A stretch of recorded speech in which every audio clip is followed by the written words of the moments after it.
Movie का start होता है और हमें एक ग्रीन कलर के टूटते हुए तारे को दिखाया जाता है। ये तारा कई हजार सालों में ही अर्थ पर आया करता था और इसी से रिलेटेड हम आगे की स्टोरी देखते हैं। आगे की स्टोरी में हमें फॉन और टिंकरबेल को दिखाया जाता है। फॉन टिंकरबेल को कहीं पर लेकर जा रही थी और टिंकरबेल उससे यही पूछ रही थी कि तुम मुझे कहाँ पर लेकर जा रही हो। फॉन के पास बहुत बड़ी सी बास्केट थी जिसके अंदर उसने कुछ फ्रूट रखा था। फॉन टिंकरबेल से कहती है कि मैं तुम्हें एक सरप्राइज दिखाती हूँ, लेकिन तुम प्रॉमिस करो तुम डरोगी नहीं। टिंकरबेल भी एक्साइटेड होकर कह देती है हाँ मैं डरूंगी नहीं। लेकिन जब वो लोग वहाँ पर पहुँचते हैं पता चलता है कि यहाँ पर एक हॉक है जो कि इंजर्ड है, जिसे देखकर टिंकरबेल की चीखें निकलने वाली थी, लेकिन फॉन उसे बहुत मुश्किल से कंट्रोल करती है और बताती है कि ये काफी ज्यादा इंजर्ड है और हमें इसकी मदद करनी होगी। इसके बाद ये दोनों उसकी हेल्प करने लगते हैं और फ्रूट बास्केट में बैठाकर उसे ले जाते हैं। रास्ते में इन लोगों को कुछ और फेरीज मिलती हैं। जब वो फेरीज बास्केट के पास आती हैं तो फेरी डस्ट की वजह से सारे फ्रूट्स हवा में उड़ने लगते हैं। इसके बाद वो छोटा सा हॉक बास्केट से बाहर आ जाता है और सारी फेरीज उससे डर जाती हैं। जिसके बाद वो हॉक अपने पेरेंट्स को आवाज देने लगता है। आवाज देते ही वहाँ पर मॉम और डैड हॉक आ जाते हैं। जिसके बाद फेरीज के खतरे की घंटी बज जाती है। जिसके बाद नेक्स का ग्रुप फेरीज को बचाने के लिए आ जाता है। इससे पहले नेक्स बेबी फाउल को भी पकड़ लेती, फोन आकर उसे बचा लेती है और कहती है एक खतरे वाला हॉल नहीं है। तो नेक्स्ट फोन से कहती है कि तुम अब ये बात जाकर क्वीन को एक्सप्लेन करो। ये काफी ज्यादा खतरे वाली बात है कि तुम इतने बड़े बर्ड को अपने पास रख रही हो। इसके बाद क्वीन फोन को समझाने की कोशिश करती है कि यहाँ के लिए बर्ड्स काफी ज्यादा डेंजरस हैं और क्वीन फोन से कहती है ये छोटे छोटे इंसेक्ट्स को खा जाते हैं और इस बर्ड को अपने पास रखना काफी ज्यादा मुश्किल होगा। फोन क्वीन से प्रॉमिस करती है कि वो अब ऐसा कुछ नहीं करेगी और वहाँ से चली जाती है। फोन को काफी दूर से एक आवाज आती है जैसे कि कोई खतरे में हो। फोन उस आवाज को फॉलो करते हुए उस आवाज के पीछे चली जाती है। वहाँ पर पहुंचकर उसे सिर्फ एक फुटप्रिंट ही नजर आता है जो कि काफी ज्यादा बड़े एनिमल का लग रहा था। फिर भी वो उससे डरती नहीं और उस आवाज को फॉलो करते करते एक केव में पहुंच जाती है। उसके सामने कोई न्यू क्रिएचर था जिसके पाँव में कांटा चुभा हुआ था, जिस वजह से उसे काफी ज्यादा पेन हो रहा था। अब फोन का तो एक ही इंटेंशन होता है कि इसके पैर में से कांटा निकालना है, लेकिन फोन जैसे ही उसके पास जाती है वो मॉन्स्टर काफी ज्यादा जोर से अजीब अजीब आवाजें निकालने लगता है और फोन उसकी आवाजें सुनकर डर कर वहाँ से फौरन ही भाग जाती है। मॉन्स्टर की आवाज इतनी तेज थी कि सारी फेरीज ने दूर तक सुन लिया था। जिसके बाद नेक्स्ट को आइडिया हो जाता है कि अगर इस आवाज के बारे में किसी को पता है तो वो फोन ही हो। जिसके बाद नेक्स्ट फौरन ही फोन के पास जाती है और उससे इस आवाज के बारे में पूछती है। फोन उससे कहती है मुझे इस बारे में कुछ नहीं पता। अब अगले दिन फोन फिर से उस क्रिएचर का पीछा करते हुए जाती है क्योंकि वो चाहती थी कि उस क्रिएचर का दर्द वो किसी भी तरह कम कर दे। इसके बाद फोन के दिमाग में एक आइडिया आता है और वो एक पत्थर को एक रस्सी से बांध देती है और ऊंचे पेड़ पर लटका देती है। वो मॉन्स्टर इसे पकड़ने के लिए पेड़ पर चढ़ता है तो वो बहुत आसानी से उसके पैर में से कांटा निकाल देती है। जिसके बाद उस क्रिएचर की दोबारा से वही आवाज आती है और नेक्स्ट फिर से फोन से वही बात पूछती है। फोन नेक्स्ट से कहती है हो सकता है कहीं कोई दूर जानवर हो, लेकिन इस बारे में मुझे कुछ नहीं पता। फोन उस मॉन्स्टर से दोस्ती करना चाहती थी और उसके बारे में सारी डिटेल्स जानना चाहती थी। जिसके बाद वो उस मॉन्स्टर को इम्प्रेस करने की सारी कोशिशें करती है, जिस वजह से वो उसकी काफी ज्यादा मदद भी कर रही थी। कभी उसकी ड्राइंग बना रही थी तो कभी उसके लिए कोई चीज ला रही थी। इस सब के बाद भी वो मॉन्स्टर इम्प्रेस नहीं होता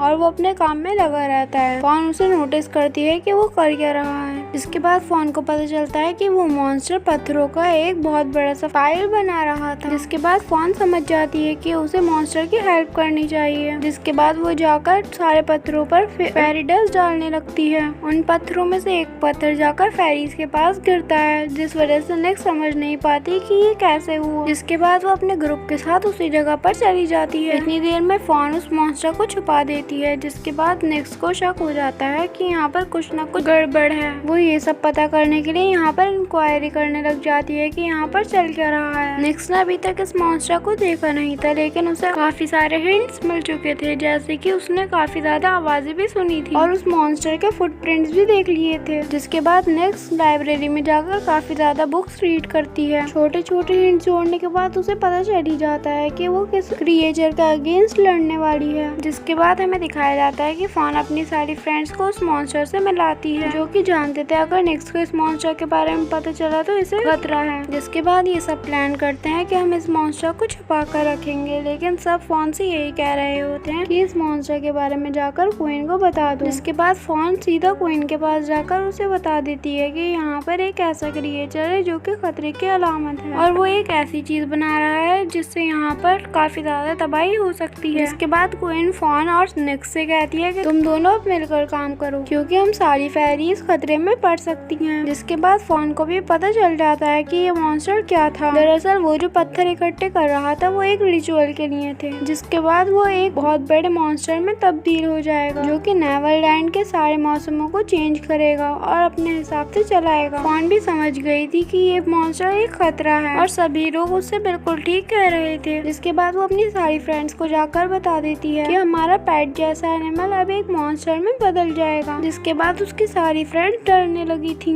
लेकिन फॉन को अब भी यही लग रहा था कि उसका मॉन्स्टर कभी भी ऐसा कुछ नहीं करेगा जिससे उसे तकलीफ हो। उसे अपने पेट मॉन्स्टर पर पूरा यकीन होता है। फॉन टिंकरबेल को भी समझाती है और टिंकरबेल भी समझ जाती है। जिसके बाद हम देखते हैं नेक्स्ट अपनी पूरी टीम के साथ उस मॉन्स्टर की हंटिंग के लिए निकल गई थी। टिंकरबेल जाती है उस मॉन्स्टर को बताने के लिए कि नेक्स्ट उस पर हमला करने वाली है। वहाँ पर पहुंचकर वो देखती है कि मॉन्स्टर अब भी पत्थर जमा कर रहा था। ये देखकर उसे कुछ भी समझ नहीं आ रहा था कि उसे क्या करना चाहिए। इतनी देर में वो मॉन्स्टर अपनी टेल से मारकर टिंकरबेल को इतनी दूर फेंक देता है कि वो बेहोश हो जाती है। फॉन वहाँ पर जाती है और वो देखती है कि उसके पेट मॉन्स्टर ने कैसे फॉन को मारकर गिरा दिया था। फॉन उस टाइम पर काफी ज्यादा परेशान होती है और उस टाइम टिंकरबेल को वहाँ से उठाकर चली जाती है। फॉन काफी ज्यादा उदास थी कि उसके पेट ने ऐसा क्यों किया। जब फॉन वापस वहाँ जाती है तो वहाँ पर नेक्स्ट पहले ही पहुँच चुकी थी और वो अपनी टीम के साथ मिलकर उस मॉन्स्टर को पकड़ लेती है। फॉन नेक्स्ट की हेल्प तो करती है लेकिन वो काफी ज्यादा हर्ट थी क्योंकि उसे लगता था कि उसका पेट ऐसा नहीं करेगा। वो लोग उस मॉन्स्टर को अच्छे से पकड़ लेते हैं। इसके बाद टिंकरबेल को भी होश आ जाता है। टिंकरबेल फॉन को बताती है कि तुम्हारे मॉन्स्टर ने मुझे नहीं मारा बल्कि मेरे ऊपर एक ट्री गिरने वाला था, इसलिए उसने मुझे बचाने के लिए दूर फेंका। दूसरी तरफ हम देखते हैं कि काफी ज्यादा बिजली गिरने लगती है और वेदर पूरी तरीके से चेंज हो जाता है। नेक्स्ट और उसकी टीम को लगता है कि ये सब कुछ मॉन्स्टर कर रहा है। जिसके बाद हम देखते हैं फॉन और उसके फ्रेंड्स उस मॉन्स्टर को छुड़ाने के लिए चली जाती हैं। वहाँ जाकर वो लोग उसे खोलने लगते हैं क्योंकि उन्हें पता था कि अब इसका चेंज होने का टाइम आ रहा है। ये लोग जैसे ही उसे पूरी तरीके से खोल देते हैं वहाँ पर काफी ज्यादा बिजली गिरने लगती है और उस मॉन्स्टर के पैर निकल जाते हैं और वो पहले से काफी ज्यादा बड़ा हो जाता है और ये मॉन्स्टर उस बिजली को खींचने के लिए जा रहा था, लेकिन नेक्स्ट को लगता है कि फेरीज को मारने के लिए जा रहा है। इसी दौरान एक बिजली नेक्स्ट पर गिरने वाली थी। उसे बचाने के लिए ये मॉन्स्टर वो बिजली अपने अंदर ले लेता है। जिसके बाद नेक्स्ट को समझ आ जाता है कि ये मॉन्स्टर बुरा नहीं है क्योंकि उसने उसे बचाया था। अब अगर ये रिचुअल पूरा नहीं होता तो ये मॉन्स्टर ऐसे ही रह जाता है। इसलिए फॉन उस मॉन्स्टर को बिजली के लिए गाइड करती है ताकि वो सारी बिजली अपने अंदर ले सके। और इस सब के दौरान फॉन को भी काफी ज्यादा बिजली लगती है जिस वजह से वो मर जाती है। जिसके बाद ये मॉन्स्टर अपने अंदर की पावर्स यूज करता है और फॉन को जिंदा कर देता है। इसके बाद मॉन्स्टर अपनी पावर्स से